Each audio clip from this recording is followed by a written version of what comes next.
Chapter 9. 20 seconds later, Josh and Ruth Rose were climbing under the tarp with Dink. Look, Dink said. He reached inside the horse's stomach and pulled out one of the bags. Is that what I think it is? Ruth Rose asked. Dink nodded.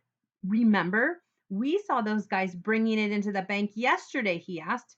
You mean that's all the money? Josh gulped. Yeah, and there are about 10 more bags inside the horse, Dink said. There's the side of the horse and his legs and the money.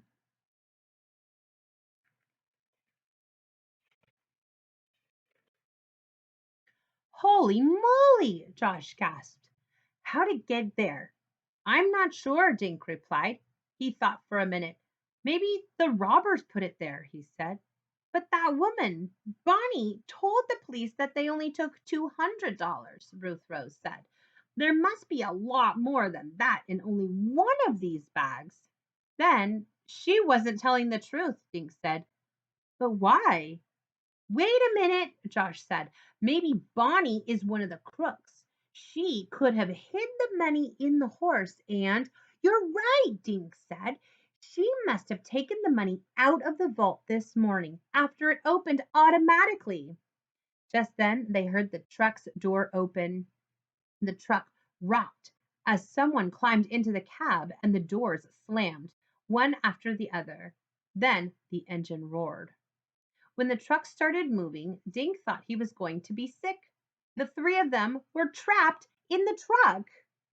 The ride was noisy and bumpy. What are we going to do? Josh asked. His head was scrunched up next to Dink's elbow. I don't know, Dink said. It was hot under the tarp. Sweat ran into his eyes, making them sting. Well, I do, Ruth Rose said. She was curled up like a pretzel near Josh's knees. She pulled out her cell phone. I'm calling Officer Clever. Call 911, Dink said. It'll be faster. Ruth Rose tapped in the 3 digits. She shook her head at the boys. Then she tried it again. Nothing, she whispered. I can't get any signal. Maybe we can jump out, Josh said. No, we're going too fast, Dink said. But I have an idea. He grabbed a bag of money and untied the twine that kept it closed. Then he yanked out a fistful of money and handed it to Josh. Throw this out the back of the truck, he said. What? Are you crazy? Josh cried. We'll leave a money trail, Dink explained. People will see it and maybe they'll call the cops. The money could lead them to the truck. That's a great idea, Ruth Rose said. She pulled a handful of bills from the bag and slipped her hand under the edge of the tarp. I did it, she said. I threw money away. The kids pulled all the money out of the bag and dropped it under the tarp out of the truck. What if those guys up front see the money flying around? Josh said. If they do, they'll stop, Dink said. Then maybe we can get away. Then he had another idea. Ruth Rose, do you have a marker in your book bag? He asked. Of course, she said. She opened a small zippered pocket. What color? Any color but quick, Dink said. Ruth Rose handed Dink a blue marker. Dink grabbed it and scrawled, Call the police, on the empty money bag. He tossed the bag out of the truck. A minute later, the truck swerved, then slowed. It stopped. Dink put his fingers to his lips. Maybe, he thought, they'll leave the truck and we can hop out and run away. Dink heard the men walking near the side of the truck. Let's get this baby inside, a voice said. The voice was only 10 inches from Dink's ear. Suddenly, the tarp was yanked away. Bright sunlight made the kids squint. The truck was parked in front of a barn behind an old house. The yard was full of weeds, and an old car sat on cinder blocks because it had no tires. 2 men stared down at the kids. What are you little rats doing? One of them asked. It was the tall man. Dink couldn't say a word. He thought he'd swallowed his tongue. Ace, look, the chubby man said. He pointed to the opened door in the horse's side.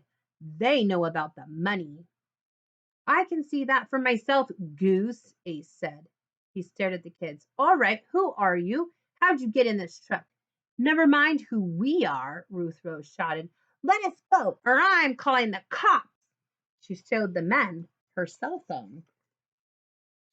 Ace reached for the phone, but Ruth Rose dropped it on the truck bed. Dink grabbed the phone and started to punch in a number. Ace snatched the phone out of Dink's hand.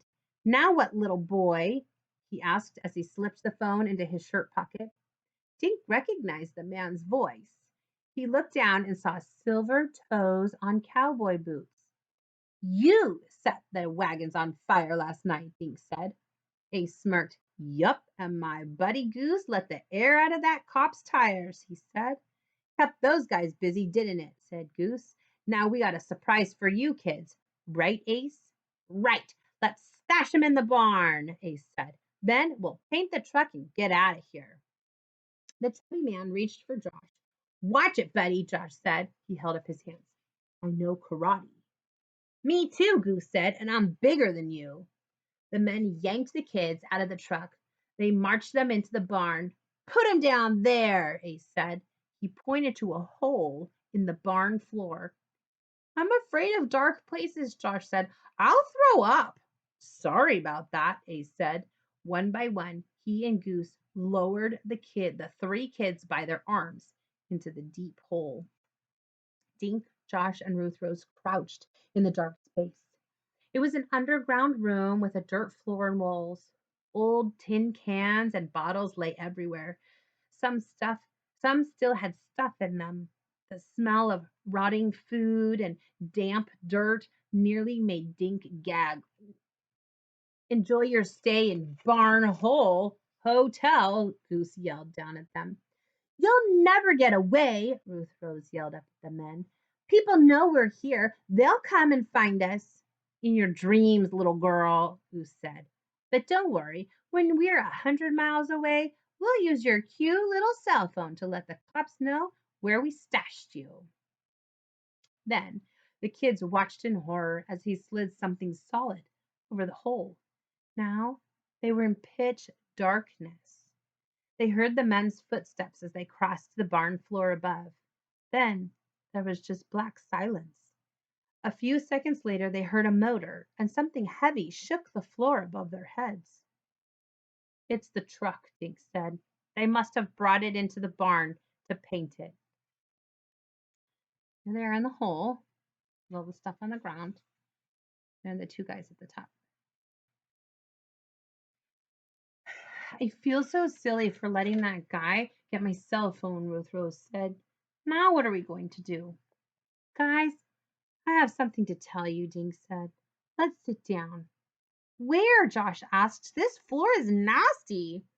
Move some of this junk out of the way, Dink said. Toss it in a corner. Dink could hear Josh fumbling and muttering in the dark a few feet away. Suddenly, Ruth Rose gasped.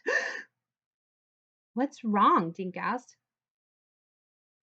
I touched someone, Ruth Rose said. Her voice was trembling. I think it was a body.